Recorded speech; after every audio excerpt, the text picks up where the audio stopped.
Hi everybody, welcome back to my channel, and this is going to be Real Housewives of Potomac, Season 5, Episode 2, Rumor Mill. Not Rumor Mill, Rumor Mill. So, we're going to start off with Giselle. Giselle meets with Monique. Now, these two people were arch enemies for the longest time, and now they finally have kind of made up. And it seems like Monique says that when there's a man in Giselle's life, I'm going to really try to clean it up. When there's a man in Giselle's life and Giselle gets consistent loving, plenty of good loving, she's a much better person to deal with. And as we all know, Jamal is back in Giselle's life and he's making sure that she's getting all the loving that she needs. So Giselle is a much sweeter person to deal with.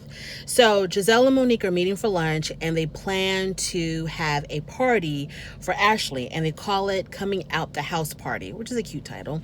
And they want her to get out the house. You know, they know that she's been cooped up for whatever reason. You know, she doesn't want to leave the house. Let's chalk that up to postpartum depression. So they want to make her feel better. They want to throw, this party for her, which is really, really sweet. Now, this is where Monique finds out for sure through Giselle that Charisse was invited to the Diamond and Denim party specifically by what's her name? Candice. Candice was the one that invited Charisse to the party. Charisse was not a +1. She was an invited guest. Her name was on that list. Once again, in her confessional, Monique doesn't want to say exactly what the issue is between her and Charisse, other than the fact that Charisse was spreading really vicious rumors about her and her family, but she didn't say what those rumors were. But don't you fret, because Giselle is going to spill all the tea. So Giselle says the reason why there's this animosity between the two women is because Charisse was spreading rumors that Monique was getting a little bit too close and comfortable with her trainer, and that their relationship was beyond the gym. They were seen around town together, I guess, I don't know, having lunch together, having dinner together, I don't know. But Monique was spending extra time getting those extra workout sessions with her trainer, and her husband, Chris, was not too happy about it. So Charisse was perpetuating these rumors, I guess, in their inner circle or outer circle. So we finally find out what's going on. Then Giselle meets with Juan. She has a one-on-one lunch with Juan, and he tells Giselle that he does plan on marrying Robin. And so I guess he wanted some advice on what ring to get or whatever.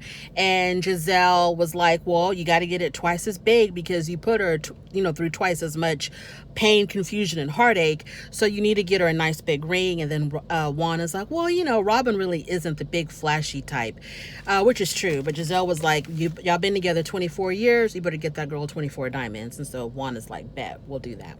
Moving on to Candice. Okay, so Candice has lunch with Wendy, which is the newest housewife. Now, Wendy is a very accomplished woman, which is so, it's good to see. I love seeing stuff like this.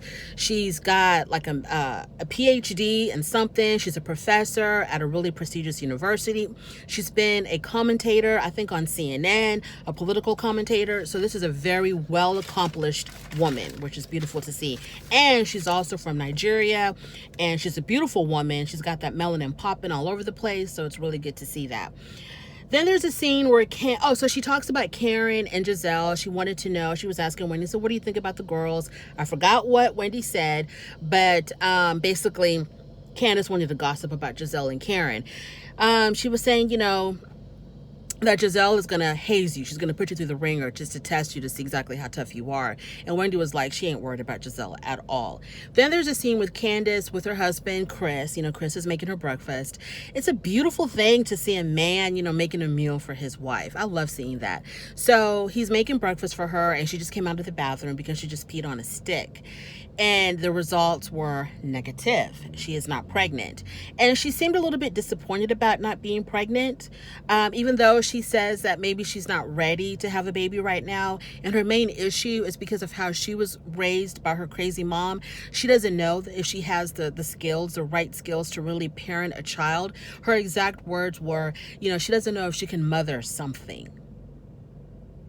I don't know why she would say that, because you cannot compare a child to a plant, to a dog, to a cat, to anything. A child is a human. So you can't compare. You cannot compare the feeling.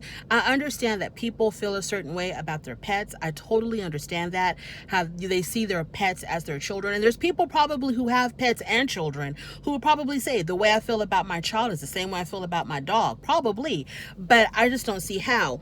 I get the concept of loving your animal to the point where you would die for your animal, you would kill for your animal, you would go, to the ends of the earth for your pet. I get that. I understand that. But I think you would do so much more for your child. The feelings are completely different. So if you can't take care of a pet or you can't take care of a plant, doesn't mean that you're going to be a bad parent. Those are two different things. But she does have concerns about whether or not she can be a good mom because of the things that she had to deal with in her own childhood with her own mother. Also, she said that she's a little bit envious of Ashley because Ashley was so sure and she was so confident in knowing that she was going to be a mom and that she wanted to be a mom. It wasn't a question at all for Ashley when she decided to have a baby. Now, some people will say that they're not ready to have a child, or they're putting it off because they have to accomplish A, B, C, and D. But probably it could be because they're trying to have a kid, but they can't. And so they don't want to talk about, possible infertility issues because it's very personal.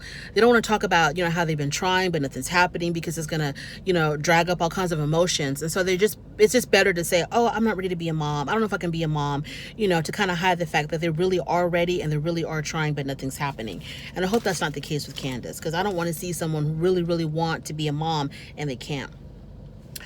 So where are we now? Okay, Ashley. So Ashley has a lactation consultant to come over to kind of give her some, to help her along with the whole breastfeeding process. She said that she's had the lactation consultant for a while because she was ready to give up like 2 weeks after giving birth. It wasn't working for her. So she's been dealing with this lady, I guess, for a while. And I guess things are going smoothly with that. And then Monique calls Ashley to confirm that she is going to attend the dinner, that she will be there for the dinner. And yeah, she'll be there. Let me get through all the miscellaneous. Now there is, before I go back to Ashley, there is a scene with Karen. Now Karen, wow. I mean, this is a complete different side of Karen in her life that I'm seeing. So Karen and Ray are at their home, and Karen talks about, she's trying to get him to say I love you. It seems like the dynamics have changed in the relationship because now she's the money maker, she's the go-getter, she's the business person, and he's retired. And so I guess he spends a lot of time at home, or at least a lot of time not, going to a day-to-day grind. So I don't know if that's the reason why Ray has been kind of distant, but Karen does talk about how he doesn't say I love you as much, and it's like really worrying her. It's really bothering her, and like they're kind of drifting apart. And I think even Ray had mentioned something about how, things have changed. Now, when they're in that kitchen and she's trying to, engage with him, and he just seems kind of flippant, it was sad to see. I mean, I've never seen this side of Ray because Ray is usually worshiping the ground that Karen walks on. And so in this particular scene, he just seemed kind of like he really didn't give a damn. And he acted kind of like, he'd rather go be doing something else. It was really difficult to see, that their marriage is going through these issues. And hopefully, it's not that serious and that they can, get past it. Now, let's go to the coup de grace, which is Ashley's party. So the beginning of the scene is Giselle and Monique are arriving at the restaurant to set everything up. And I did see how Monique brought a gift basket for Ashley, but the gift basket that she brought was not for lazy moms. So it was like a self-promotion and a gift all wrapped in one. And then Forever the Businesswoman, right? So everyone is showing up, and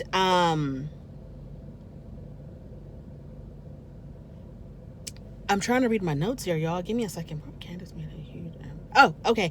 So everyone is showing... Oh, before they show up, these names, let me get it together. Before everybody shows up, Giselle and Monique are having a conversation about Charisse. And Giselle, ever the mouth, tells Monique, she's like, girl, let me tell you what I heard. So Ashley told me that when you and Candice had that big falling out last year, Candice made a huge effort to befriend Charisse. And I don't know if they became friends before or after Charisse began spreading the rumors. I'm going to assume that it was after Charisse began spreading the rumors about Monique, and that's the reason, the main motivation of what pushed Candice to befriend Charisse. And so, Monique was ready. Now, I kind of feel like that was not really the place to tell her, because this girl is coming to the dinner and you don't want to spoil the atmosphere of the dinner with this tension now, because there's already going to be tension there. But then you also have the tension with Candice and Ashley. Now you're bringing this into the fray where you're telling Monique that, hey, that girl was like gunning for you because she wanted to be friends with your enemy. So now you're really like, okay, so, that was just messy. So everyone shows up. And then when Karen shows up, everyone's greeting Karen. And then once again, someone makes a mention about, oh my God, you smell so good. So like, are they like getting commission every time they talk about her perfume? Because this is like 3 or 4 people once again were talking about, oh, how good she smelled, and her perfume smelled really good. And so then Candice comes in with Wendy. As they're sitting there having dinner, you can tell that Ashley is really trying to enjoy herself, but there's a lot of tension on her face. And she is trying to, kind of enjoy herself.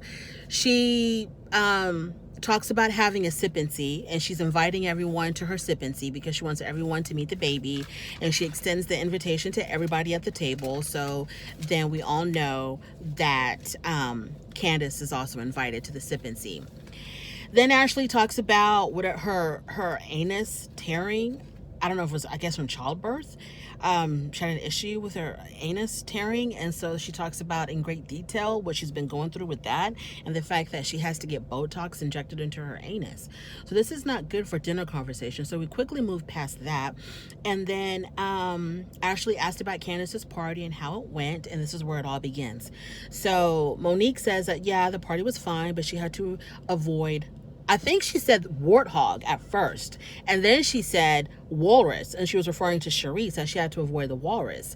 And then also she started kind of throwing really gentle digs at Candice and saying that, instead of you spending all that money on that party, because she asked her, have you gone on your honeymoon yet? And Candice said no. And so Monique was like, well, instead of spending all that money on that party, you could have spent that money on a really nice honeymoon for you and your husband.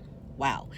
And then they talked about, I don't remember where this came from, but all of a sudden everyone started talking about, I heard Monique say something about you need to be, being intimate with your husband without protection. And then Wendy was like, oh my God, you're still using protection with your husband. And then Monique was like, thank you. That's what I've been trying to say. You need to consummate your marriage. I don't know if she was trying to make a dig about her having babies or not having babies. I didn't understand why she brought that up. Candice needing to sleep with her husband without protection. I don't understand that.